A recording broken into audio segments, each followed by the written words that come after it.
In this video, I'm going to be arranging our faux summer greens, and I'm using our large apothecary vase, and you'll probably notice that I have got water in this. Now, I have pre-cut all of my stems because I love this arrangement so much that I have it in my own house. So if that gives you reassurance on you need to cut it, then go and do it, because it will look so much more realistic in a glass vase when the stems are cut as opposed to being bent. So I'll talk you through kind of the heights and what I've done. But I'm going to start by putting in 3 of the Pittosporum stems, and I haven't cut any of these. They're the perfect height for this vase. Just make sure that your branches are all nice and kind of spread out. And just literally, because they're so wired, you can manipulate them however you want to. And just because the stems are going to be on show, you do want to pay attention a little bit to how they're looking and making sure that they are crisscrossing in quite a nice manner. So they're in. Next, we're going to put the eucalyptus in. Now, you only get 1 stem in here because it is so voluminous that any more than this and it just starts to look a bit too wide. Now, you can see I've cut a significant amount off this. So just for reference, this is a full-length stem. So you can see I've taken off a lot of the stem there, just so that it feels a lot more in proportion to the vase. It's one of the things when you guys send me photos of your arrangements and you say, does this look okay? I feel like something's not quite right. Most of the time it's because you haven't cut them or bent the stems enough. Because I get it can feel a bit scary to just go, yeah, I'll just cut all of that off. But once it's in situ, it's fine. And you really wouldn't want to go any taller than that or any wider than this.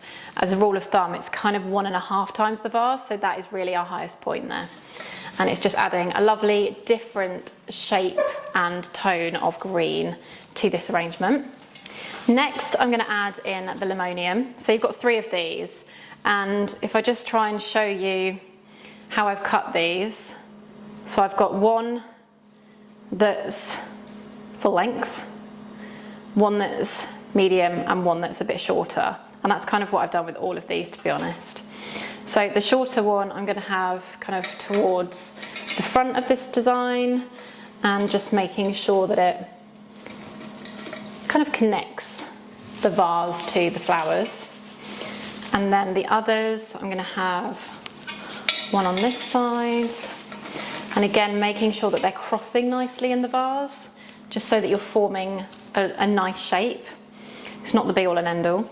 And this one, did I leave that full length? I can't quite remember, possibly. It feels a little bit tall, that, for me now. Sometimes when I take the stems out and I remove them, I'm not quite sure, so I will just bend this one because I haven't got any wire cutters with me. But yeah, maybe to about there, feels a bit more natural. So now we've got quite a nice little foliage shape building. I'm just going to step back so I can really see how that looks. At the moment, this feels like it's a bit on its own really tall. So I'm just going to make sure that some of the other foliage is doing some of the work there too. And it might be that I need to lean it towards this side, and by the time we get the sweet peas in, because they're quite tall, it will feel much more in proportion. So on that note, sweet peas next. This stem I've cut down, and I'm just going to have one of them coming through here on this side, just so that it feels nice and nestled in that foliage, and just bringing forward any of them side stems. Even this one's coming right down at the bottom here, as you can probably see. So that one's slightly shorter, and then this one I want to be slightly taller. And again, I actually think I've got the wrong stem, but these, I'll show you whilst we're on here, are so easy to cut without even needing snips.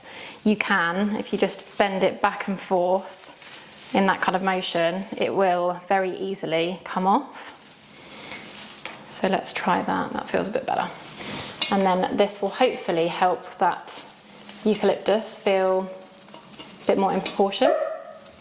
And then we've got our lovely ranunculus stems. We've got 3 of these, and similarly to how I did the Limonium, I've got one that's much shorter and one that's more medium, and one that's slightly longer for a bit of height. So hopefully that gives you an idea. And these are actually fabric covered, but I've had this in water for, I don't know, a couple of months now, and it's been absolutely fine. So I'm going to pop this one through the front there.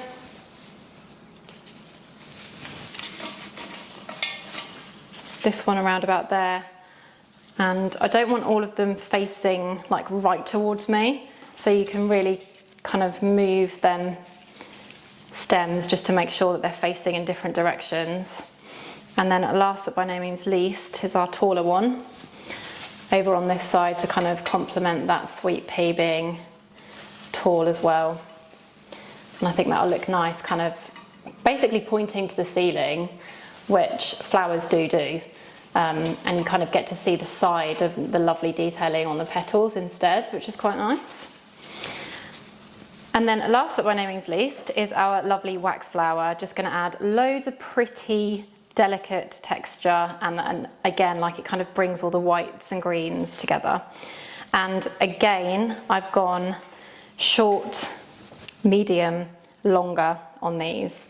They have all been cut, so that isn't a full length wax flower, but yeah, hopefully that helps. Smaller one through the front, like so. Medium one on this side, and the taller one on this other side.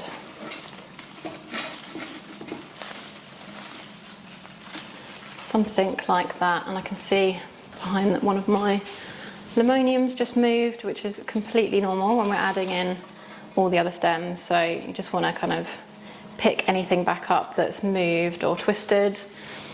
And I'm just going to stand all the way back and make sure that I'm happy with placement. I'm going to bring that eucalyptus up just a touch. This is the beauty with faux, because it's all fully wired, you really can just tweak it as many times as you wish.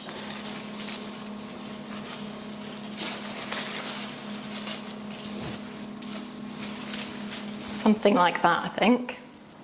Yeah. Really nice, really quite effortless. It's got that light and airy feel to it, which is perfect for spring and summer, and even winter actually. But yeah, I hope you enjoy watching, and if you are arranging this at home, I would absolutely love to see it. It also looks really good in the Hemmingstone vase, which I've photographed on the website.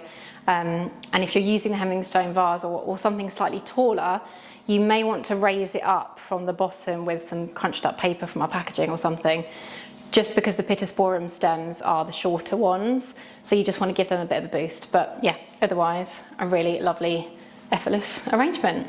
Thank you for watching.